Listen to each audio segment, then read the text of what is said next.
Hello, and welcome to another live stream. Again, today, joined by my friend Glenn. You've changed your name Hi, on the mate. bottom. You had Brownie there the other day. I'm gonna mix it up all the time. Am I setting a trend with the double letters?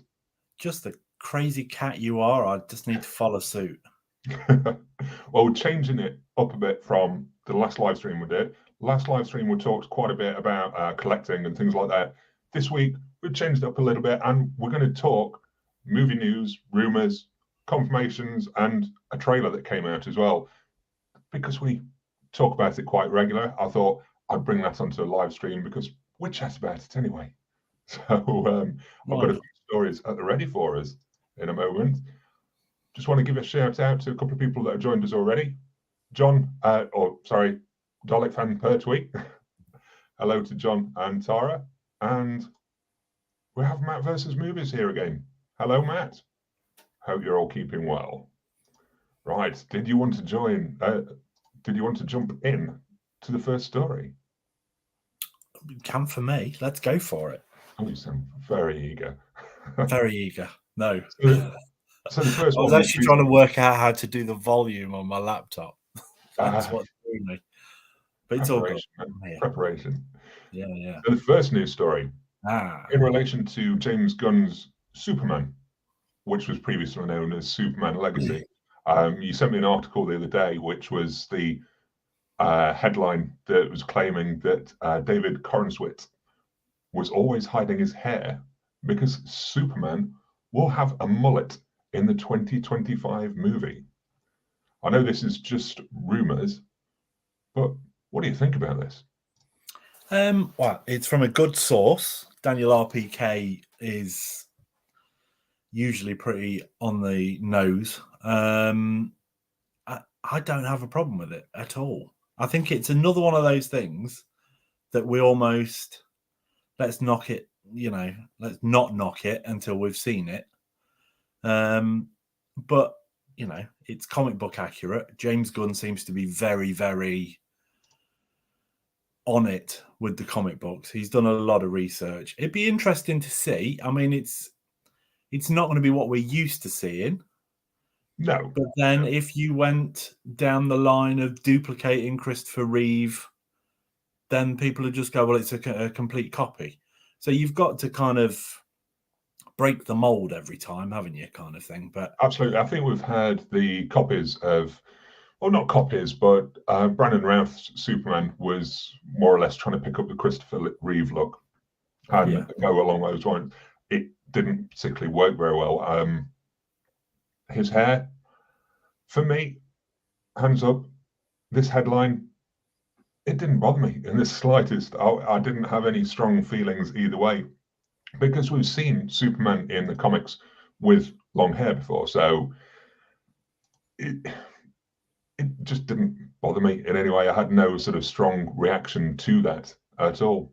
And I think we've got to wait and see when we actually get, people are already kind of, well, the suit better be this way, the suit better be that way. Let's just wait and see what comes from it, really. Yeah, I've got a little bit of backlash that kind of, Henry Cavill's no longer in the role. Yeah. And people saying, well, Corenswet looks a little bit like Cavill. Well, realistically, surely they're just hiring people that look like Superman. I'm kind of glad that we're moving on from the old DC EU, to be honest. They've had quite a lot of fumbles, and I think they lost the way a lot. I'm happy to see that departure, and I'm hoping to see more of a big blue Boy Scout Superman rather than the Zack Snyder's godlike version that we're supposed to get. Obviously, Superman has all these powers, so he is quite godlike, but Snyder's vision seemed to really push on him being a god again. So, by the sounds of it, and looking at the casting, it looks like it's a world with superheroes, isn't it? So it's not like Superman is going to stand out in that respect as a godlike character. There's going to be other superheroes in there that also have powers and various different things. So that should hopefully take it in a different direction. Yeah. Got a shout out. Hi, Jeremy. Good to see you again. I've also got Johnny I'm not sure how to pronounce that. I'm sorry. Carathide. Evening. Nice to see you. Matt's commented, no real interest in the DC reboot. Too soon, in my opinion. Leave it at least 5 years. No, I want more. I want more. I'm glad that we're getting 2 versions of Superman, maybe in different universes, but same studio. I'm glad that they're doing 2 different versions. We get the comic version from James Gunn's universe, and also the Dark Detective from the Batman film. Jeremy Carr's just dumped a comment. Don't have a problem with it, but people out and about will start bringing the mullet back. You'll see it at shops, restaurants, markets, mullets everywhere. Well, I don't know, Jeremy. I think, you can't really beat a good mullet. Yeah, that's not the greatest example. I think when you say mullet, this is the type of image that you have in your mind. I don't think we're going to look anywhere close to that. All right. I think that's kind of the mullet that Jeremy's. Yeah. No. It's a look. It's definitely a look. It's a look. Yes. Oh dear. Oh, Matt's just joining here, multitasking again. He's currently watching The Lookout for the first time. Oh, Matt. How can we keep your attention? Jeremy, thing with Superman and Batman casting, the casting directors need to go in looking to cast Clark Kent and Bruce Wayne more so than anything. It's very true. Yeah, I agree. The strength lies in their. Well, I was going to say their actual identities, but Superman is Superman's identity. Clark Kent is the disguise. Yeah, I'm getting myself mixed up there anyway. No, that's right. Whereas, Bruce Wayne is Bruce Wayne, isn't he? Absolutely. Yeah. Jeremy, now I was there before Death of Superman. I've seen things. Right. The other thing that's just come out regarding James Gunn's Superman is James Gunn says Superman will be filmed entirely on IMAX. Which, yeah, I'm good with that. I don't mind either way, as long as I get to see a good movie. I don't care how it's filmed. Just show me a good movie. Entirely on IMAX. That's quite an undertaking. It says they're big, expensive, bulky cameras. They're very I'd love to know what the budget is for this. Yeah. But I think it's going to be possibly sounding like one that will need to be seen on the big screen. Oh, yeah, 100%. Definitely. 100%. Big old IMAX. Okay, I'm going to move us on to the next story, from superheroes to horror. We have Neve Campbell is returning to Scream 7. So, like yourself, I'm a massive Scream fan. Yeah. And this was good news to me. But not only was Neve Campbell returning, but original Scream writer was also returning. But Kevin Williamson's coming back. He's not directed a film for so long. His last directing effort, the only thing he's directed, was back in 1999 for Teaching Mrs. Tingle. So the excitement for Neve Campbell coming back is there. But now I've also got nerves that Kevin Williamson's going to be directing. What do you think to that? I think ultimately it's his world. It exists because of him. Sydney, Ghostface, the whole thing exists because of him. So it's a world he knows, it's a world he understands. From a directing aspect, yeah, he's probably directing it, but I would think the production company is saying, this is a DP we'd like you to use. This is a second unit director. These are the special effects departments that we want you to use. It's not just on him, is it? It's, it's a big group of people. It's a massive team that brings a film to life. So I think he has the understanding of it all. He knows what people want and expect from it. So I think he'll, I'd say if he was doing something else that wasn't his world, then I'd be a lot less excited or interested. The fact it's him and Scream, let's see. I think with a lot of these stories, it's kind of, let's just wait and see. We can judge it straight away, but it's nice to have Neve back. I mean, the announcement of Neve coming back and Kevin Williamson directing has shut everything down regarding the whole Melissa Barrera story and all that kind of stuff. It was the only way Spyglass, I think, it is Spyglass, the production company, isn't it? Yeah. It's So kind of it's sad. the right thing, though. It's kind of sad in the respect that I'm not sure we'll get a closure to their story that was set up quite well in 5 and 6. They seem to have a good arc set up there, but where's it gone now?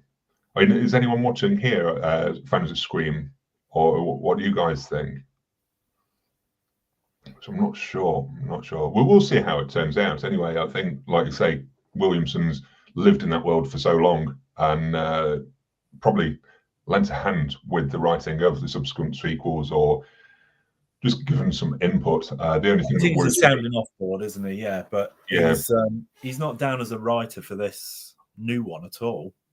But I'm assuming now he's coming in. Can he direct suspense though? That's the thing. The thing that scares me is, can he direct suspense? You know, he can write it, but does he know how to throw a camera around? Does he know how to build the tension of a scene? I'm not convinced. I've not particularly seen anything from him. I could be wrong. He may have directed some commercials and got some experience that way, and obviously has been on a lot of sets with all the TV shows and films that he's worked on, so he could have picked up. But like I say, as awful as it sounds, will they kind of surround him by people that will kind of dictate and kind of show him the way, and he's just there in name to a degree? Yeah. To give it some backing. Johnny jumping in. Scream is another example of flogging an existing IP for all the money they can get out of it. Which, yeah, if there's money there, they're going to carry on making them. I mean, I'm here for Scream anyway. I'll watch all the Scream sequels regardless. But yeah, if there's money on the table, they're going to keep coming back and back and back again.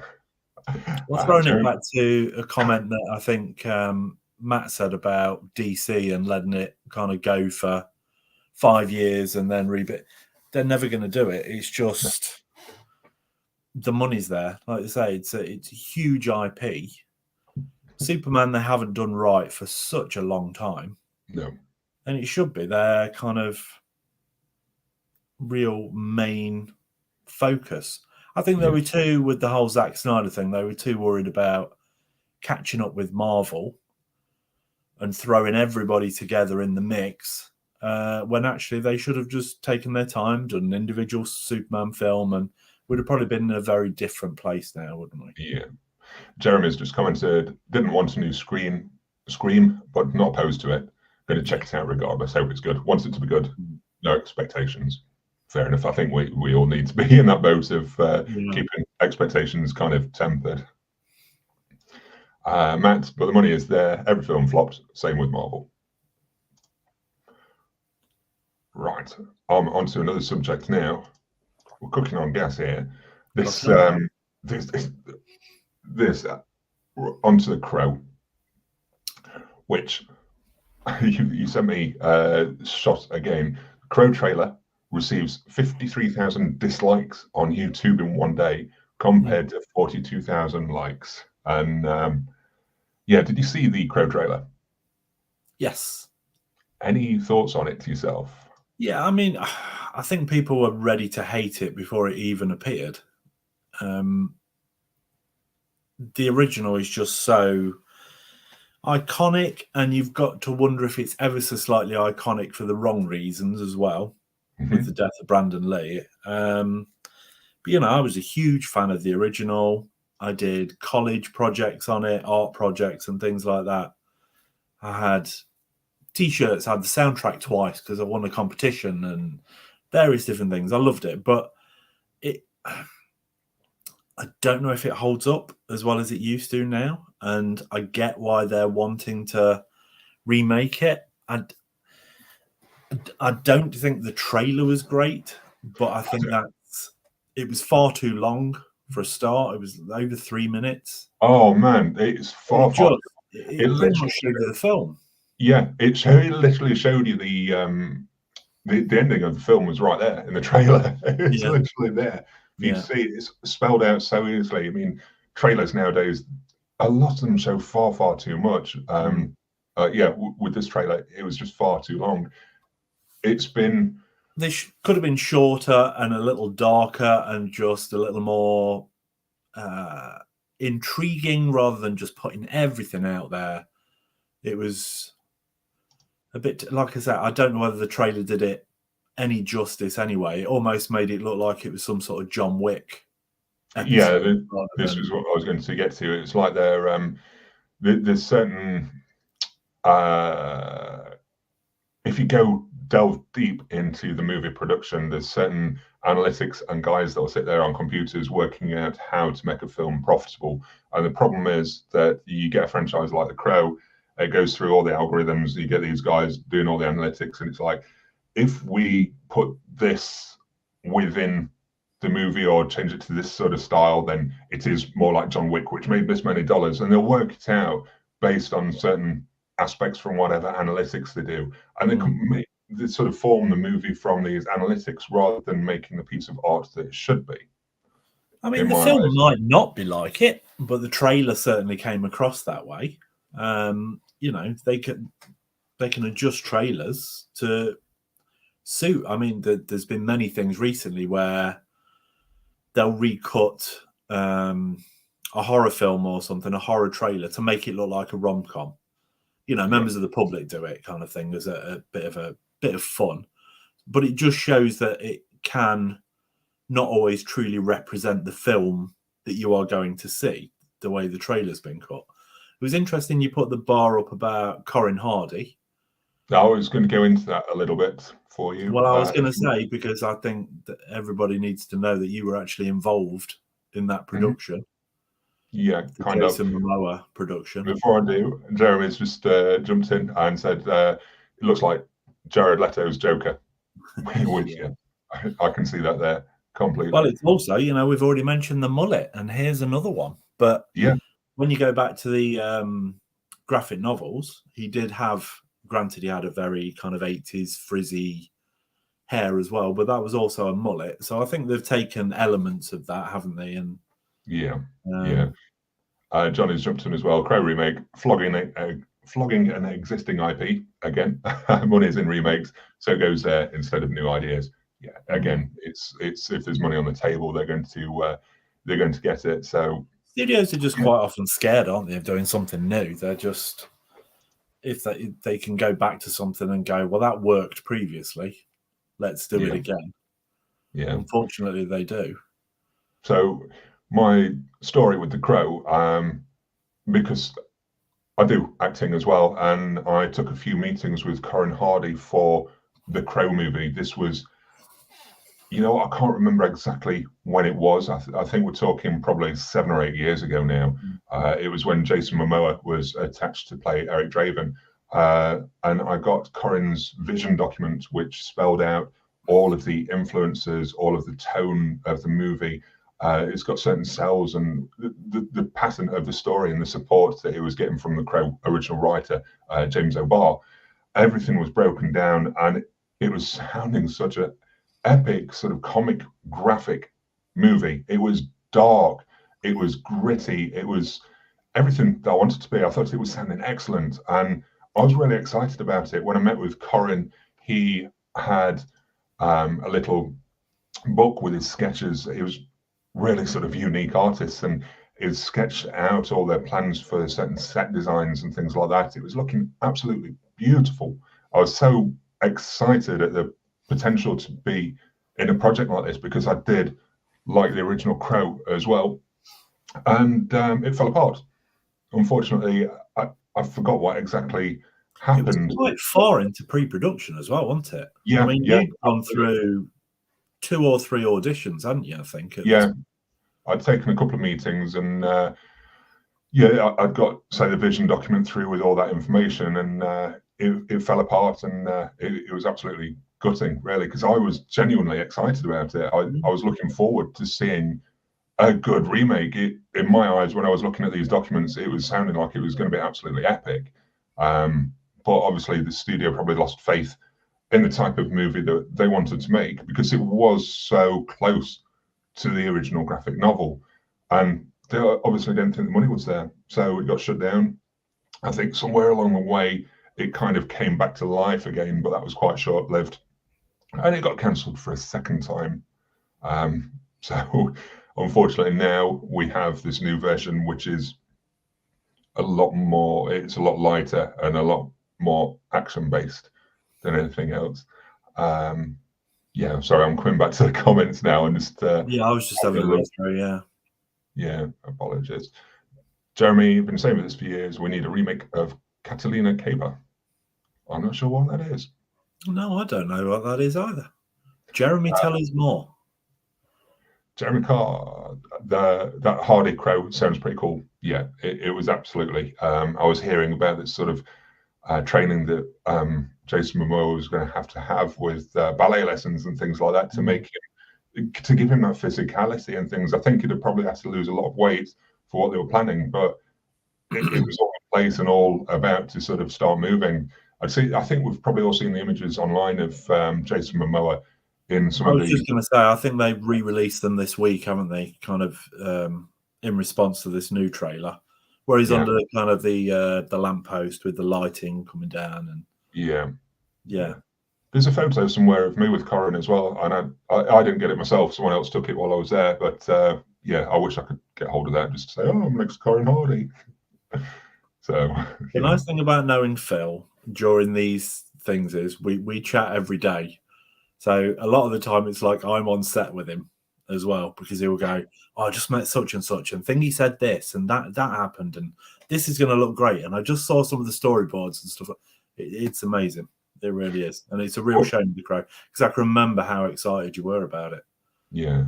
One of the things, some things that I do want to dig out when I've been working on set, because I'm away from the family a lot, I tend to film bits and bobs as I'm in my trailer and behind the scenes and sometimes on set. And I've got, from a few projects, quite a few videos that I sent to my family to show them what I've been doing of various behind the scenes bits and bobs. So I was thinking, do I pull some of those out and share them with people if I can? But I think I've sent you a few of them from behind the scenes before, and I always get really excited. I'm proper geek boy. Why would you not? It's amazing. All things filmed with Yam Yam. As a big Brandon Lee fan, I'm not looking forward to this at all. The Crow should not be touched. But having said that, the action parts of the trailer look good, and the colouring, well, that's it. Well, I think the original Crow, we were both huge fans of, and I say it came out when I was at college, and I did a massive art project on it and everything. I was obsessed by it. When you rewatch it now, you can. I know at the time that there were shots done after. It's probably bad terminology. After Brandon Lee lost his life, but you can really feel it in the edit now when you rewatch it. Yeah, how it kind of struggled with him being gone. And obviously it was a very edited version anyway, because there was the whole thing with the I want to say he was referred to as like a zombie gunslinger type character that was in the original comic books, and they filmed quite a lot with him, but then edited all of that out of there. I feel like it was on the deleted scenes on the DVD and the Blu-ray. I could be wrong, but there was obviously a lot of kind of studio interference before Brandon Lee passed away. Yeah. But, let's face it, it's not like they haven't touched the Crow since. There was Crow City of Angels. Was it Crow Salvation as well? The TV series as well, Stairway to Heaven. Yeah. I never looked at, but yeah. No. Yeah. So it's not like it's never been touched. It's always been kind of, they've been trying to kind of recapture the magic, if you like, of the first one. I feel like Edward Furlong was in one of them. Yeah, Kirsten Dunst was in one as well. Yeah. It's not like they haven't. It's been left alone for a long period of time, and then they're trying again. Yeah, but I say I don't think the trailer does this one any justice whatsoever. There we go. Jeremy's jumped in. The City of Angels, Salvation, Wicked Prayer, and the TV series, which was Stairway to Heaven. Wicked Prayer. I hadn't even heard of that one. And then John Robinson, instead of making bad remakes of good movies, they should make good remakes of bad films. This is honestly a phrase I've said many, many times. It is. Yeah. It's Jeremy jumps in again. Still need to upgrade my Crow Blu-ray to 4K, which kind of brings me on to our next subject. The Abyss 4K. It's finally with us. You can buy it physically, can go down to the store and get that 4K. But not in England. You can't get it in 4K. So we can't have it in England because you probably all know there's a scene in it that involves the drowning of a rat, and it goes against animal cruelty rules. So without editing it out, we can't have the 4K. And James Cameron refuses to edit it out. So in the UK, we can't have the 4K. But 4K is region free. So people have been importing it. And recently, they've been going wild. So many people in the UK seem to be having drama and getting so wound up at not receiving their 4K movie through. Now, I don't know if you've had an experience of ordering from overseas, but it's just causing people such trauma. They're that addicted to their movie habit that not having The Abyss within the first week of it coming out, it's causing them so much stress. Have you seen the posts on this? And what are your thoughts on going nuts on not receiving a disc in timely fashion? It is one of those titles that, for whatever reason, never got a Blu-ray release. So I think people are still holding on to their DVDs and their Laserdiscs and things of it. But it's, I mean, they're freaking out that it now looks like it's sold out, but it's not sold out. It's not a limited edition. It is just a standard release. You know, there's been a hell of a lot of pre-orders. So the quotas that I think you've got CD Wow on there, have you? Wow HD. Wow HD, yeah. Yeah, they've probably sold their quota pre-orders, but they'll get more in. Yeah, people need to calm down. It's you know, there's going to be more releases. There'll probably be a Steelbook limited edition release in the next sort of few months. Once the initial rush has died out, it's going to be limited Steelbook coming soon, and they'll all be clamoring for that as well. But the amazing thing is, with the rush of people wanting to get these discs as soon as possible and have them in the hands straight away, there's been an increase as well in scalpers on eBay charging ridiculous prices for people's desperation to have this. I don't know if you can see, there's images that I've thrown up there, but there's a couple of listings. I'll have to take my glasses off and lean in. There we go. 4K. £95. You're £95 right, or 83. Is anyone watching that desperate to own a film within the first week of its release that they're willing to pay triple the price? Well, I would hope they do not sell them at that. I hope they don't. I hope there's no people out there that are going to be suckered into paying these sort of prices. It's absolutely ridiculous. I hope they bought a shed load of them and then it just appears again on Wow HD and everywhere else for everybody to just, I think it was up at, was it $29.99 or something, or $28.99? I can't remember what it was up at. Hopefully it just reappears at that and suddenly those scalpers don't make a single penny. Yeah, I hope so as well. I really do. Clearly they're not fans. They're not interested whatsoever. They bought it to resell it. Yeah. That's it. I've ordered it myself. I'm waiting for mine to come through. I've not checked the order. I've not looked to see when it should be due. I'm not getting stressed about it. I don't see the point anymore of getting stressed. Yeah. So it can wait. I can buy my time and wait for that to come through. Do you think it's because it's that individual title, or do you think it's because Aliens, True Lies, and that were all announced at the same time, and because that's the only one that we can't get over here, that everybody's going mad for it?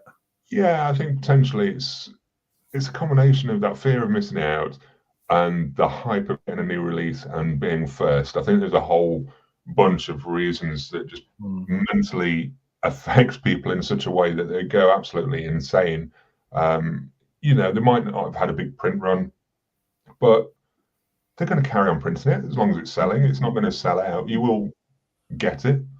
I think most of these people probably have it on DVD. It's I can't understand the desperation to have it now. Yeah, it's an amazing film, and yet when you talk to people about James Cameron, they tend to always think Terminator, Titanic. The Abyss always comes in quite low down. People kind of go, "Oh yeah, he did The Abyss as well," and yet it's an epic film. It really is. Yeah, I agree. I mean, I'd love to have it through already, but facing fact, I'm not going to get a chance to sit and watch it for a week or two at least. It's probably sit on my shelf for 2 months, still sealed, before I even got a chance to look at it in reality. But it's just taking that step back and realizing I might not get a chance to watch it, so I don't need to rush to have it on my shelf. I mean, in the UK, we're not getting True Lies till the end of April, and I think Aliens is the beginning of April, or vice versa. So it's not like I'm worried about having them all on my shelf at the same time. It's yeah. I'm going to come back to The Crow a second, because someone's just drops a comment on here. Say Mark Dacascos was Mark Dacascos, Mark Dacascos, incredible underrated martial artist, and played a surprisingly great Eric Draven. But Brendan Lee will always be the Eric Draven. I remember he's another one, Mark Dacascos, that when we worked at Blockbuster, that was kind of the right kind of time for Dacascos. Had quite a few titles out. He's in one of my favourite buddy action comedies. That was it should have been the popularity of Rush Hour. It was that sort of mismatched buddy duo thing. It should have had the popularity of Rush Hour, and that was Drive. I thought that was an excellent film. I love that movie, and it just never got any traction. That got a release last year, didn't it? Or did it get like a 4K release or something? I think in America, MVD Rewind released a version, and then we got, I think it was 88 Films that released it on Blu-ray and 4K in the UK, which was probably May of last year, I think. Right, okay. Maybe slightly off, but yeah, there's a few releases of that out there. I think it's been in the sales just been looking at my phone, and True Lies is the 6th of April, and Aliens is the 27th of April. There we go. I knew it wasn't they weren't far apart, but someone here, where are we? Michael Rin. Got The Abyss on eBay for £35, which I didn't think was too bad, seeing as it was an imported. Came yesterday, and I watched it yesterday afternoon. Well, that's a win. I'm glad you didn't get scalped from eBay. I bet that sort of, I don't know, Michael, was the price that you ordered for, was that pre it selling out and people having trouble with it? Well, I say having trouble with it, but having an impatience with it. Yeah, I think even when you ordered it off Wow HD, I think with the postage, it took it into the early 30s, didn't it? So yeah, I don't know if 35 was bad. John's in the same boat as me. I ordered The Abyss from Wow HD, but not in a rush. I've ordered True Lies, not ordered True Lies or Aliens yet, as I know we can get it in the UK. But are we going to get the slipcover in the UK, John? Are we? Are you bothered about a slipcover?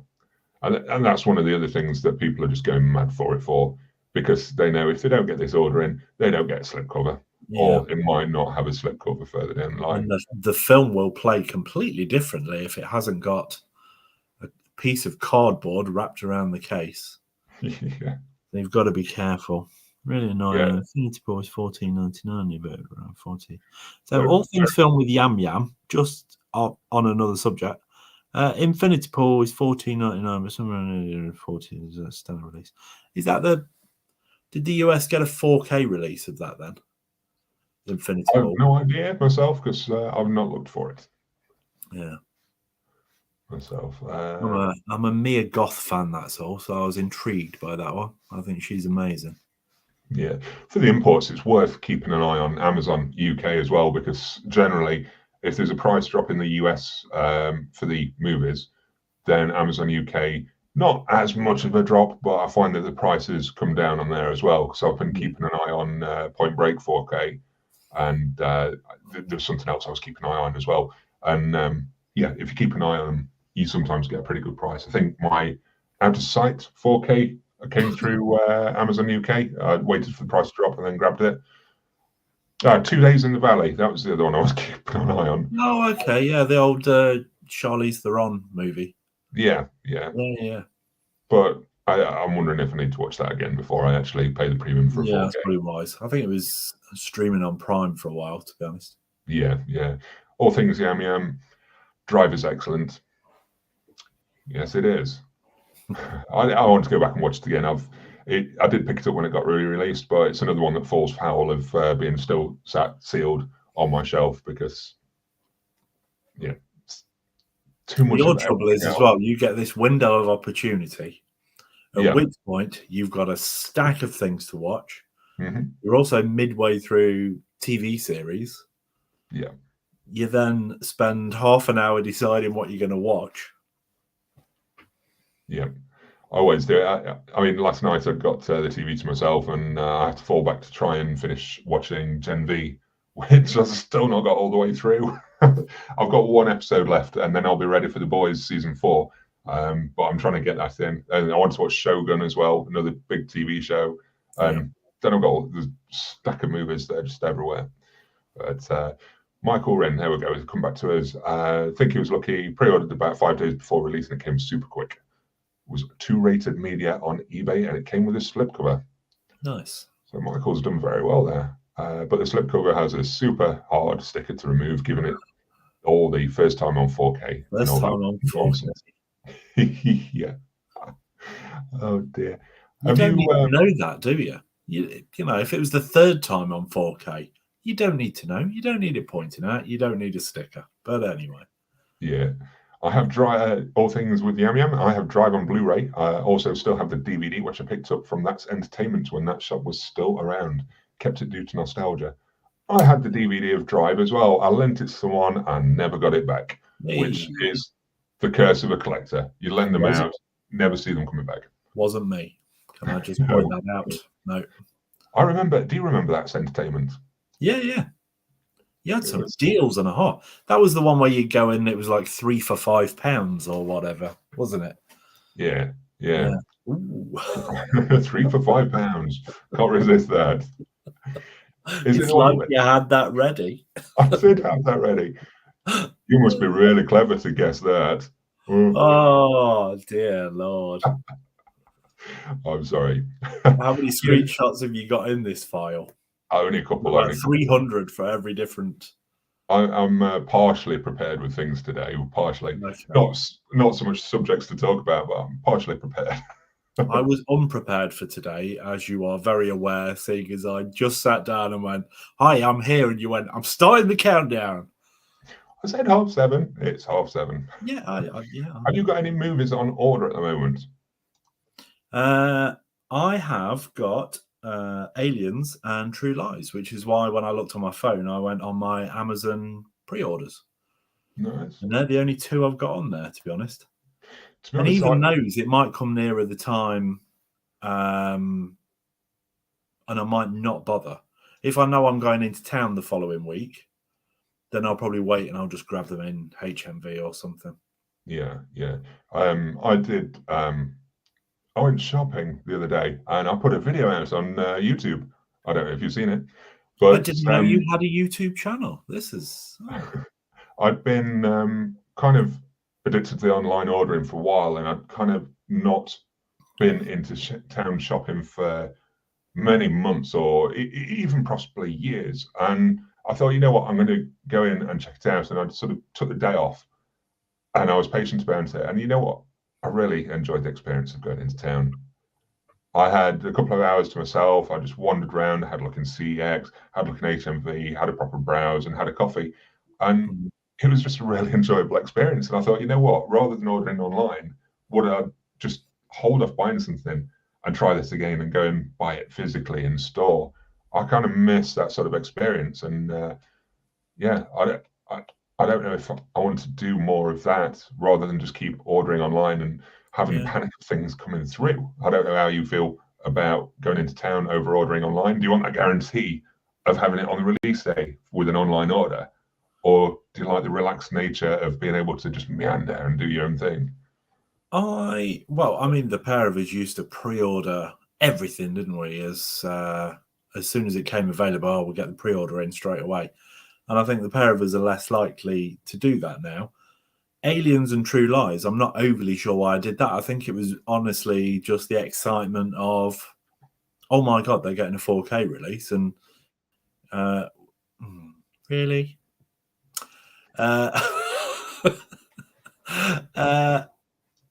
So, like I say, I might even cancel those yet. Knowing I'll just kind of wander into town and pick them up from HMV.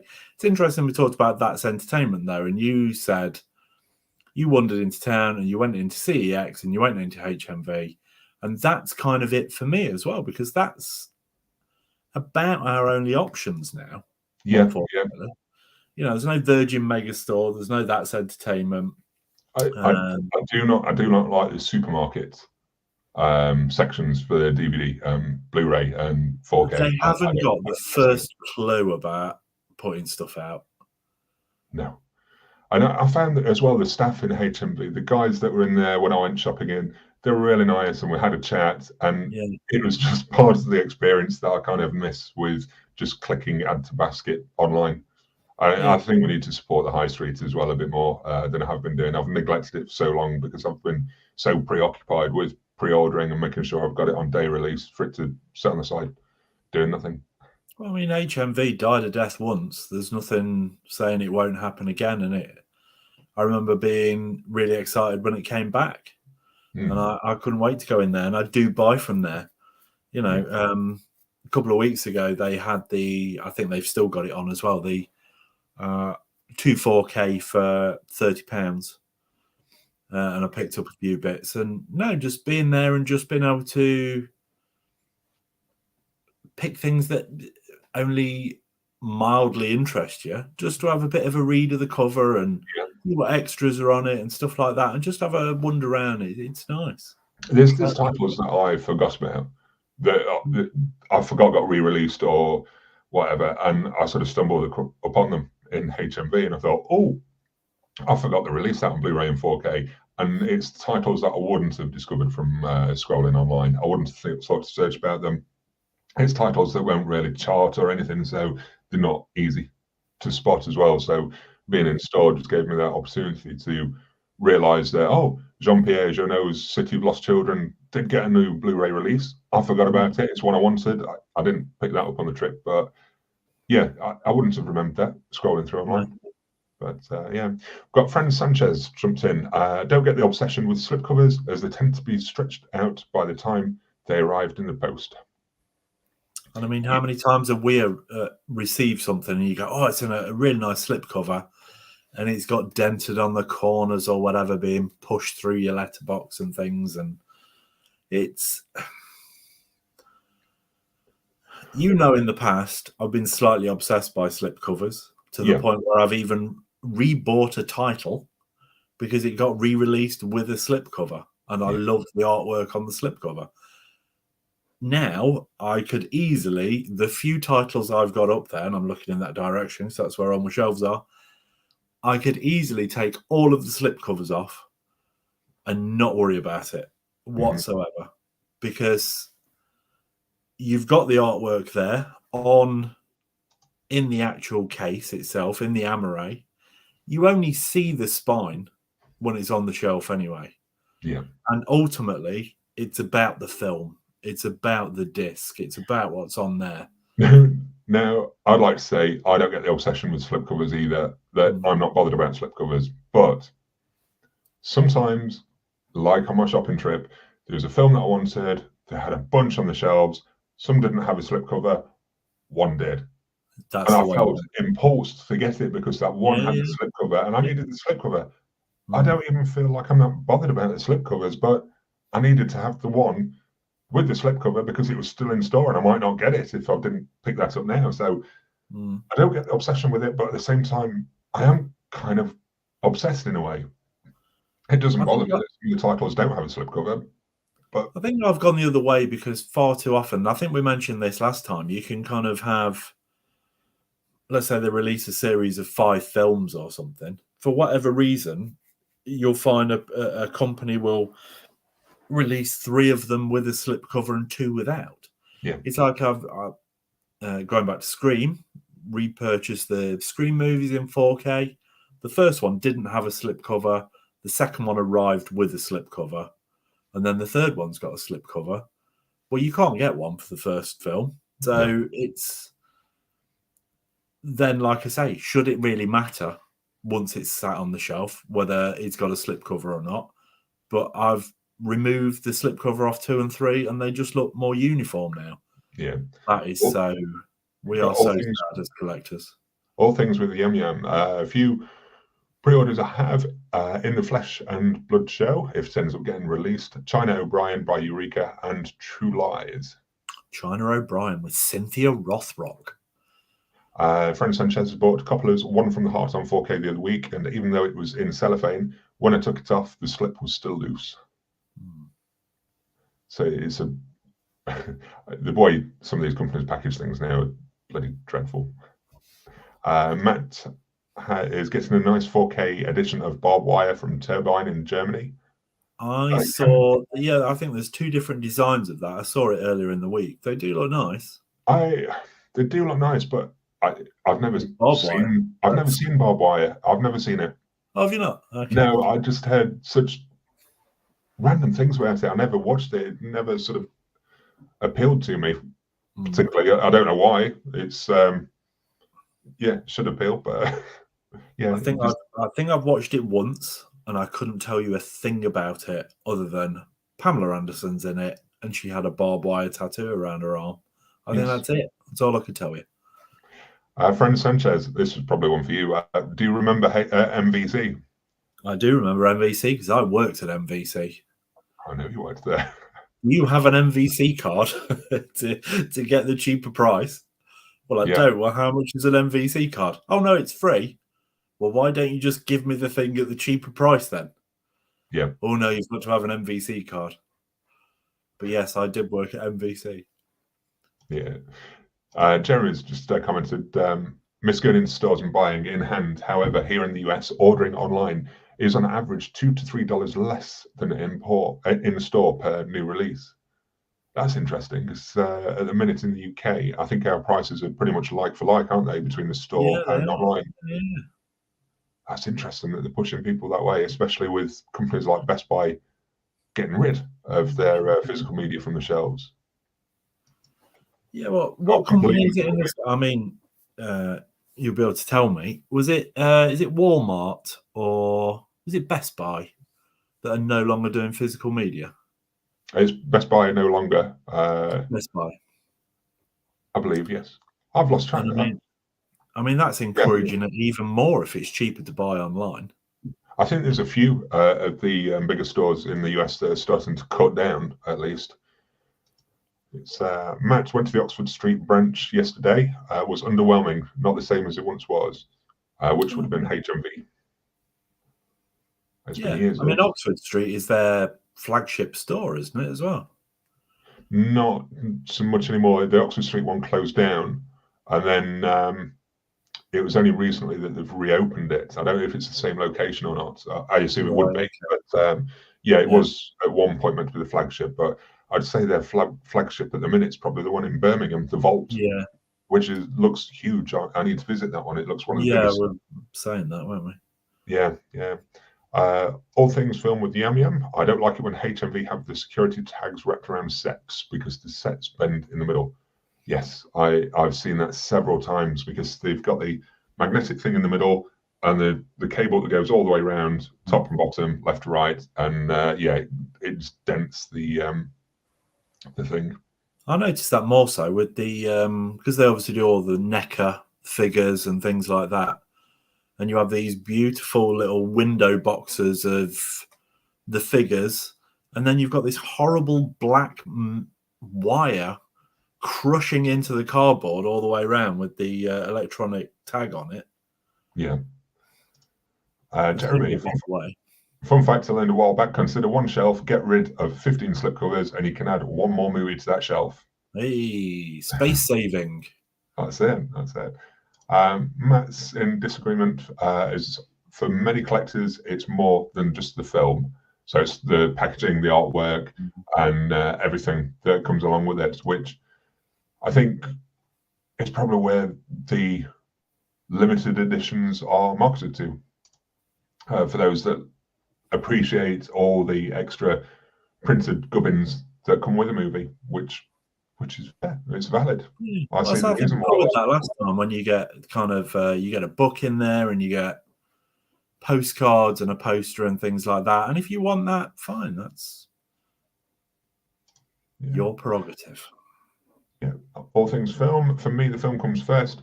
That's what I care about. Then, as a bonus, some commentaries and behind the scenes, then picture quality, but editions I don't really care for. To be honest, I'm sort of realizing that I'm more the same and less about the packaging. I would prefer a decent, meaty, behind the scenes documentary or a decent audio commentary. I'm all about the extra content in terms of what's on the disc more than the packaging that it comes in. I'd rather have some feature-length documentary on the making of the film than a folded poster to come with it. Yeah. Fran Sanchez, Sony did that with the Sony did that with the Equalizer 4K. 1 and 2 had slipcovers, but not 3. At least his didn't.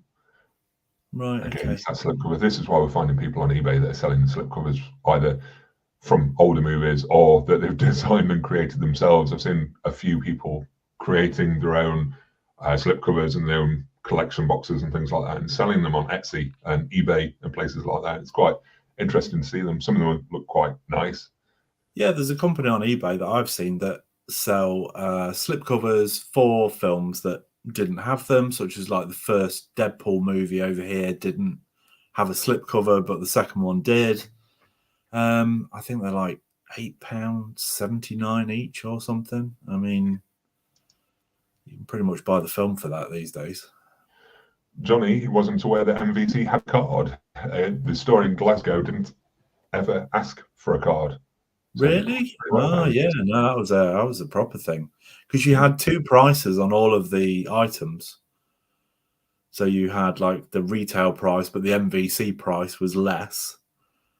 So you got people to sign up with a card and they presented their card. You scanned it, it gave them the discounted price. So people would say, well, you know, how do I get an MVC card? Well, you just literally fill in a few details.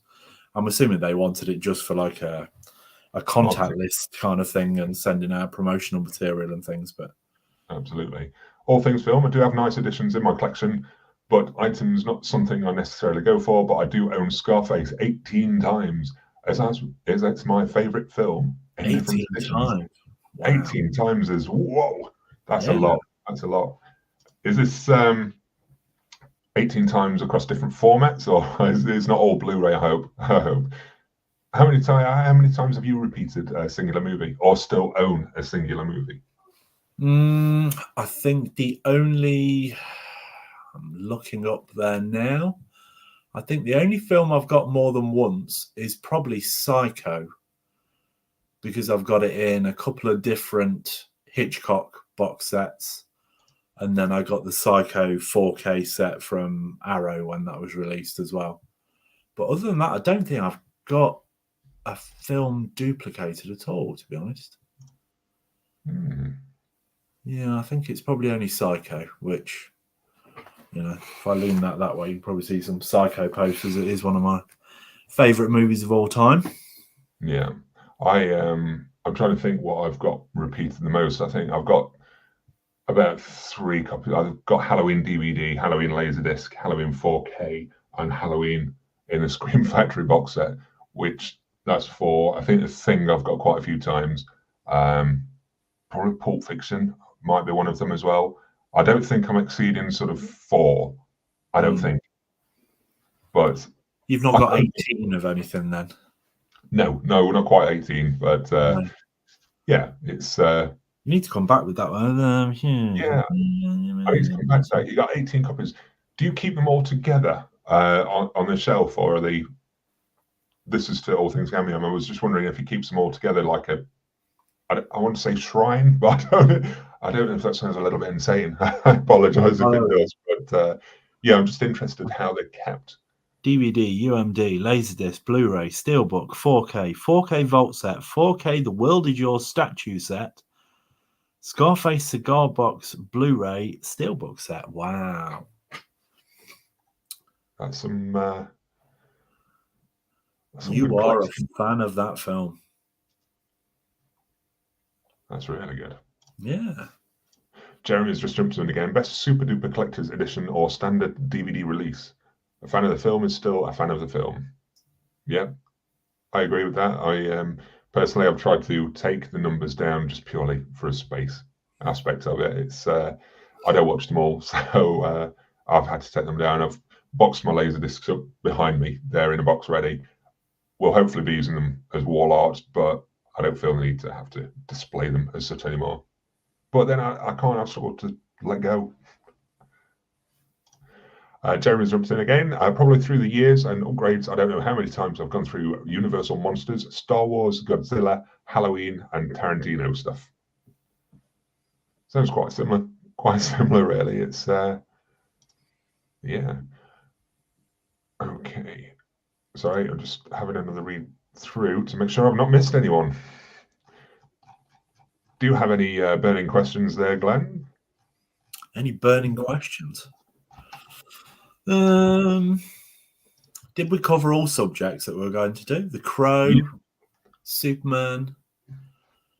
So yeah, we had 2 Mullet stories. 2 Mullet stories, yes. Yeah. But no, I mean, I'm very intrigued by Superman.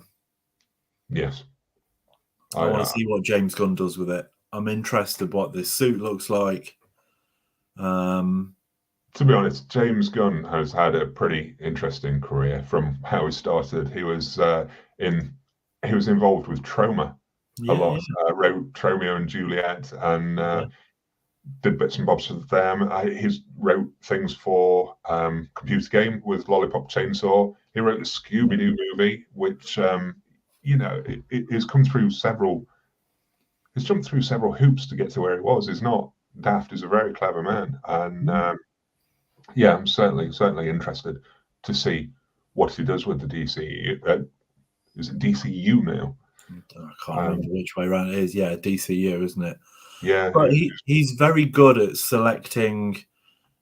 You know, you look at Guardians of the Galaxy. Before Guardians of the Galaxy came out, 90% of people did not know what Guardians of the Galaxy was or any of the characters were or anything like that. And then he obviously did Suicide Squad. Who else would have selected Polka Dot Man and things like that? Yeah. He's a very, very knowledgeable man. He's very good at writing character.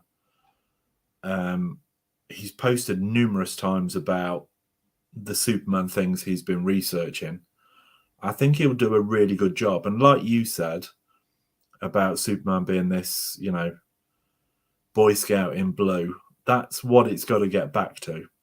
Yeah. And I'm hoping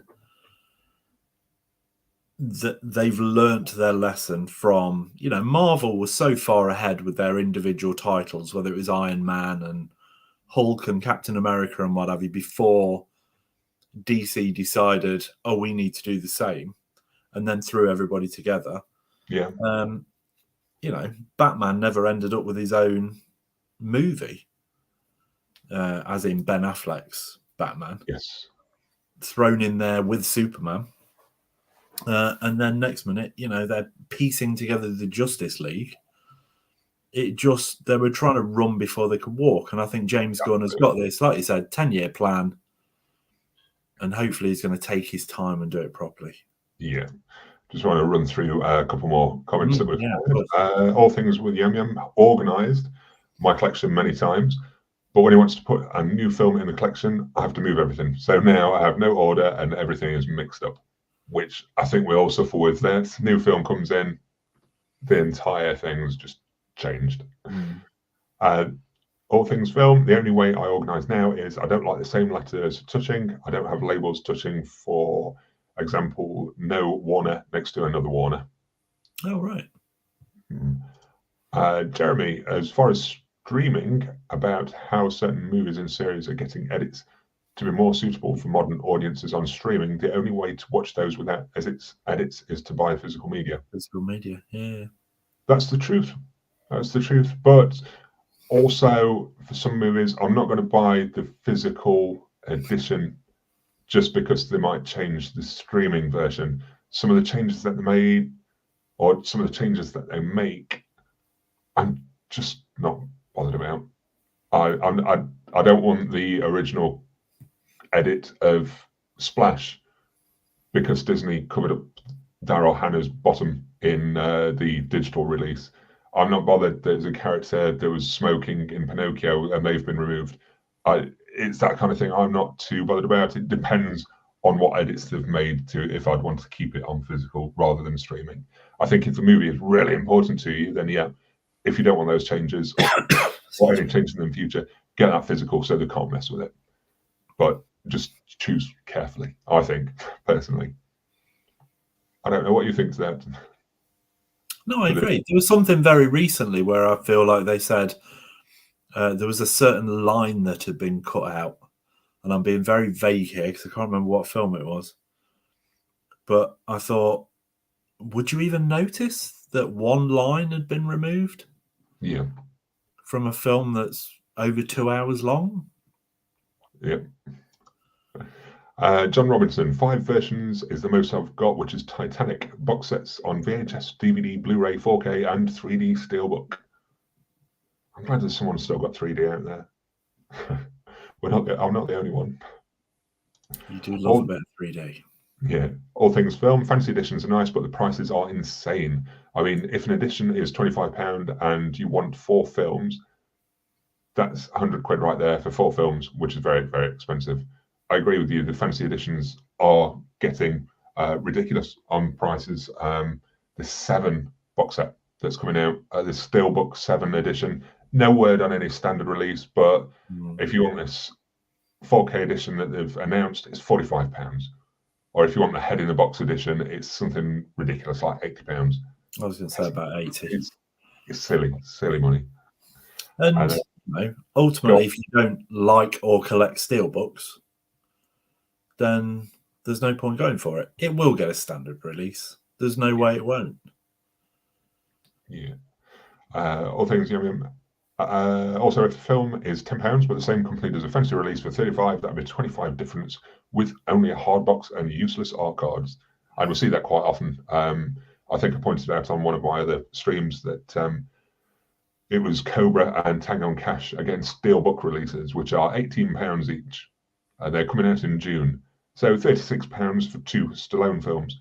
Both films are in a Stallone box set with 3 extra films for £15 or under. Yeah. So you can buy a box set of 5 movies, or you can buy 2 movies on Steelbook for an extra 20-odd quid. And are they just Blu-ray? They're not 4K upgrade or anything? Right, okay. It's exactly the same discs that are in this box set. Okay. It's silly. All things film again. I hope they release a Scarface TV cut with no swear words. It's funny and would be great to add to my Scarface collection. I think some of them are amusing for a few minutes.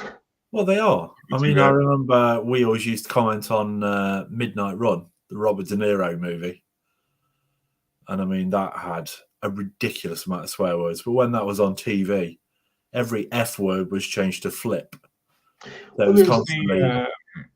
one of Samuel L. Jackson's famous lines, not Samuel Jackson's movie, but that line in another movie, I think they replaced the word mother with melon farmer.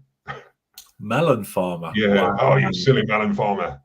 Oh, even more offensive somehow. I don't know if it was something like Lethal Weapon or something like that it was in. I forgot what it was, but I was just trying to find a way around not swearing on screen. But, yeah, I can't remember what that was. I was like, Midnight Run just became flip you, go flip yourself. It's like, what are you? It is funny, but it's funny for about 5 minutes. Yeah. Snakes, all things might be snakes on a plane. It possibly could be. I can't remember exactly which movie it was on that. And our cards are only screenshots. Don't need to see a screenshot of the film. I only need the film. You can pause your screen. Yeah, on the art cards, it's just the screen grabs generally. There's not much unique art that's on them, really. Jeremy says they need to bring back proper replicas for collector's sets. Which, fair. I think if you're into collecting that kind of thing, I think there's options out there. But I don't know if it's like the alien head. You don't see much like that anymore. The alien head or the Predator. Yeah, or the DVD alien head was amazing. Yeah. Where you had the full head and you took the top section off and all the discs were in there and things. Yeah. I mean, what was the last kind of? Well, granted, like you said, you've got the 7, but ultimately that is a box. Yeah. You know, it's not a formed. I mean, E.T., for example, I feel like you had that edition, didn't you, where it was E.T. Yeah, the E.T. spaceship. I had that one. There's the still getting on for probably a couple of years ago, the Die Hard Nakatomi Plaza that came out. But again, that's really a box. I'm trying to think of any of the other ones recently. I think there was a tie for one of the Fast and Furious films, a little tin thing with a disc stacked in top of. Yeah. And was it the Terminator hand when one of the Terminator movies got released or re-released? I think it was quite an expensive one. I can't remember. Yeah, I remember Zavi really promoting that, actually. Yeah. The Mad Max Blu-ray art cards were all behind-the-scenes pictures, which was pretty cool. I think they're they're the better options rather than the screen grabs. But yes. Anyway, time is ticking on. We're just over an hour here, so I better let you get on and have your mug of whatever you may drink in the evening. Well, I've literally, I'll give it, just to add to it, I do have a cough. So that was honey, lemon, and hot water. That was just to kind of ease my throat so it didn't dry up while I was talking. But I am going to go back to watching on Netflix The Gentleman, the Guy Ritchie TV series. It's very good. A couple more comments just before we wrap up. The Bruce Lee Arrow set cost £120 for all things Yum Yum. Love Bruce Lee, but some vultures on eBay are selling it for like £400 now. It's not worth that. It's not fair. I agree. And unfortunately, Bryce from Australia has joined us for the live stream, but I think our timing is off somewhere here, Bryce. I'm sorry. I'm going to have to write down what time it is in Australia and try and time a live stream better so you can join us and perhaps throw a few questions or comments in there. And apologies if you've missed all of it. Jeremy says, get a hot toddy. Hot toddy. Should have gone with the whiskey, Jeremy. I do apologise. Yeah. Lemon honey water is great and full of material vitamin C. See, we cover all bases on here. Yeah, absolutely. That's your thank you to the watchers there. You've got not a cure, but an aid. Not a cure, but something to help. Yes. Yeah, something to help the journey. Yeah. Right then, thank you everyone for joining us. Thank you, Glenn, for spending the time to come and join me on this live stream. Not a problem at all. Yeah, I think we may do another one next week. Hope you can all join us again. Not sure at the moment what the topics will be or anything, but I'll post on the community tab anything that we may be talking about so you can have any questions ready or join in some way. So I'd like to thank you all for joining, and we'll catch you all soon. Bye, guys. See you later.